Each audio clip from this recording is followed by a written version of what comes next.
Bismillahirrahmanirrahim. Assalamualaikum warahmatullahi wabarakatuh. Alhamdulillah, segala puji bagi Allah yang masih memberikan kita berbagai macam nikmatnya sehingga kita bisa berkumpul kembali, di mana pada saat ini kita akan belajar mengenai materi tentang Pitagoras, yaitu materi yang dipelajari di kelas 8 semester 2. Bicara Pitagoras, maka kita tidak akan pernah lepas dengan yang namanya bangun segitiga. Ya, nah, karena Pitagoras itu terjadi atau dilakukan pada segitiga siku-siku. Nanti berkaitan dengan teorema Pitagoras dan hal-hal yang berkaitan dengan konsep Pitagoras yang kita bahas pada hari ini. Baik, kita akan mulai di bagian yang pertama, yaitu mengenai tentang teorema Pitagoras. Ya, jadi bagaimana Pitagoras itu terbentuk. Nah, saya akan teorema Pitagoras itu sebenarnya banyak sekali teorema Pitagoras menjelaskan tentang teorema Pitagoras, membuktikan bagaimana Pitagoras itu bisa terbentuk. Saya hanya satu bagian saja yang kita bahas pada hari ini, di mana di sini ada sebuah persegi besar di mana sisinya adalah A plus B, gitu ya. Nah, posisi A plus B, jadi panjang adalah A plus B, kemudian di dalamnya ada 4 segitiga siku-siku, di mana 4 segitiga siku itu adalah alasnya A, kemudian sisi tegaknya B, sisi miringnya adalah C, semua sama, ada 4.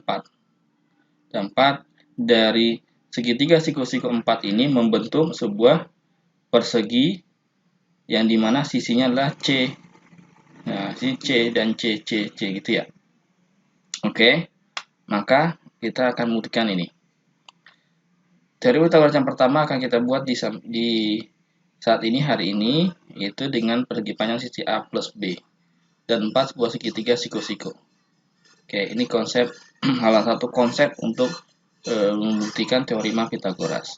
Nah, dari gambar yang kita ketahui ini, maka kita akan temukan konsep seperti ini. Luas daerah persegi luar, yaitu luas yang awal nih, keseluruhan, adalah terbentuk dari 4 buah segitiga siku-siku, gitu ya, ditambah dengan persegi. Nah, jadi kalau kita cari luas luas daerah persegi yang luar ini adalah luas dari 4 segitiga, jadi 4 kali luas segitiga ditambah luas persegi dalam. Oke, lanjut. Maka kita akan menjabarkan konsep luas persegi dengan cara seperti ini. Pertama, luas persegi yang awal sama dengan adalah luas daerah persegi yang luar ini, di mana luas daerah persegi luar itu terbentuk dari dari 4 segitiga dan persegi. Nah, luas persegi awal berarti dia sisinya A plus B. Berarti luas persegi sisi kali sisi gitu kan ya. Jadi kita apa? A plus B dikali A plus B. Ya, gitu. Sisi kali sisi. Sama dengan luas daerah persegi luar yang dimana terbentuk dari 4 segitiga dan 1 persegi dalam. Nah, dari 4 kali dimana luas segitiga rumusnya adalah alas kali tinggi, dimana alasnya adalah A, B, tingginya. Jadi setengah kali A kali B ditambah persegi luar, sisi kali sisi. Persegi dalamnya, sisi kali sisi. Sisinya adalah C, bahasanya C kali C. Oke, kita sudah dapat nih konsepnya di semester 1. A tambah B dikali A tambah B, jadi apa? A pangkat 2 ditambah 2AB tambah B pangkat 2, gitu ya. Ini kita sudah dapat konsepnya di semester 1. Ini maka kita kali apa? 4 kali setengah jadi 2 kan? 4 bagi 2, 2. 2A apa? 2 kali A kali B berarti 2AB. C kali C berarti tambah C pangkat 2. Nah, 2AB dengan 2AB ini, kalau kita 2AB berarti sama-sama kita hilangkan gitu ya. Bisa kita coret nih, 2AB dengan 2AB. Nah, sehingga hasilnya apa? A pangkat 2 tambah B pangkat 2 sama dengan C pangkat 2. Gitu. Nah, ini menjadi konsep teorema Pitagoras. Jadi dari konsep ini kita ketahui bahwa teorema Pitagoras terbentuk hasilnya adalah A pangkat 2 tambah B pangkat 2 sama dengan C pangkat 2. Kita membuktikan ini segitiga siku-siku adalah penjumlahan dari dua sisi. Nah, kuadrat dua sisi, yaitu sisi tegak dikuadratkan, sisi sisi alas dan sisi tegak kita kuadratkan itu sama dengan sisi miring dikuadratkan. Oke, ini konsepnya ya. Dengan dimana C itu nanti adalah disebut dengan hipotenusa atau sisi miring. Nah, ini salah satu teorema Pythagoras yang bisa kita buktikan. Cara-cara yang lainnya banyak sekali. Ya, banyak sekali. Kalian bisa searching di Google mengenai pembuktian teorema Pythagoras, itu caranya cukup banyak. Nah, oke. Kita lanjut. Teorema Pythagoras berarti kalau kita sederhanakan seperti ini bentuknya. Ada sebuah segitiga, saya langsung sisi ini adalah sisi A, sini ini sisi B, dan C ini sisi miring. Maka konsepnya tadi adalah kuadrat dari dua sisi, nah, sisi alas dan sisi tegak, dijumlah sama dengan kuadrat dari sisi miring. Jadi gini, C kuadrat sama dengan A pangkat 2 ditambah B pangkat 2. Atau C sama dengan, kalau kita kuadratnya kita akarkan gitu ya, kita jangan jadi akar A pangkat 2 ditambah B pangkat 2. Oke, kalau kita mau nyari misalkan nilai A, ya, nilai A, maka A pangkat 2 sama dengan sisi miring kuadrat dikurang sisi yang mendatar kuadrat, atau sisi alasnya. C kuadrat dikurang B kuadrat. Atau A sama dengan akar C pangkat 2 dikurang B pangkat 2. Dan kalau kita mencari nilai B berarti ya C kuadrat dikurang A kuadrat. Sisi miring kuadrat dikurang sisi tegak kuadrat. Dengan B sama dengan akar C pangkat 2 dikurang A pangkat 2. Di mana C ini adalah sisi miring, hipotenusa. Nanti kalau bingung, bedakan sisi miring itu selalu di mana sih? Gampangnya begini. Sisi miring itu selalu berada di hadapan sudut siku. Itu. Jadi ini sisi sikunya, maka hadapannya berarti dia sisi miring. Atau sisi miring adalah siapa? Sisi yang terpanjang, gitu. Jadi sisi yang terpanjang itu adalah sisi miring. Oke. Sekarang kita akan langsung ke contoh. Contoh pertama. Saya punya segitiga siku-siku seperti ini, di mana diketahui panjang AB 4 cm dan panjang AC 3 cm. Pertanyaan panjang BC. BC ini sisi apa? Sisi miring di hadapan siku-siku. Gitu. Oke. Caranya gimana? BC itu siapa? Si C.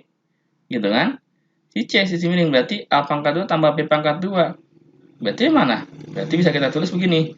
BC berarti akar, langsung kita akar ke sini. Berarti AC pangkat 2 ditambah AB pangkat 2.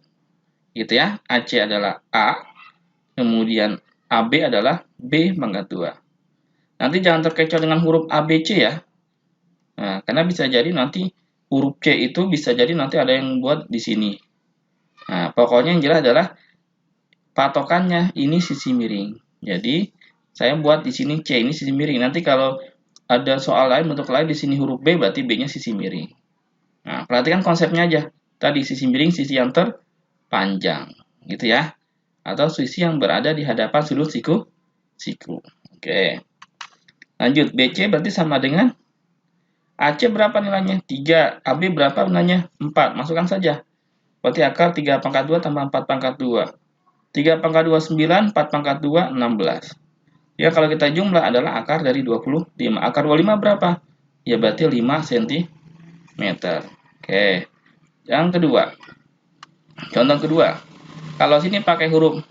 Nah, sudutnya diketahui A, B, dan C. Nah, sekarang saya pengen konsep seperti ini. Sudutnya tidak pakai huruf. Tidak ada hurufnya. Langsung sisinya. Di mana sisi ini adalah A. Di sini 2,1 cm. Di 2,9. Nah, yang mana sisi miring?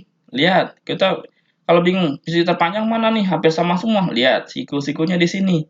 Hadapan siku-siku dia sisi miring. Tuh, hadapannya berarti 2,9 ini adalah sisi miring. Ya, berarti siapa kalau di sini? Dia adalah si C, sisi miring, gitu ya. Berarti A itu mana? Sisi miring kuadrat dikurang sisi salah satunya, gitu ya. Yang salah satunya. Nah, berarti konsepnya adalah A sama dengan akar dari, kita jawab, 2,9 kuadrat dikurang 2,1 kuadrat, gitu ya. Pokoknya hadapan siku-siku ini sisi miring. Nah, oke. Sehingga apa? 2,9 pangkat 2 adalah 8,41 dan 2,1 kuadrat adalah 4,41. Kita kurangkan berarti 4. Akar 4 sama dengan 2. Oke, ya. Jadi ini konsep segitiga. Jadi lagi-lagi biasa yang terkecoh dengan sisi miring, mana sisi miring? Patokannya adalah tadi sisi miring, sisi di hadapan siku-siku atau dia sisi yang paling panjang. Gitu. Karena kalau model begini kan bingung ya. Yang miring yang mana nggak kelihatan nih. Maka sisi hadapan siku. Oke. Nah, hari ini juga saya ingin menyampaikan selain konsep Pitagoras ini, saya ingin menyampaikan jarak antara dua titik. Jarak antara dua titik konsepnya, perhitungannya sama seperti konsep Pitagoras. Oke, ya. Ini konsepnya.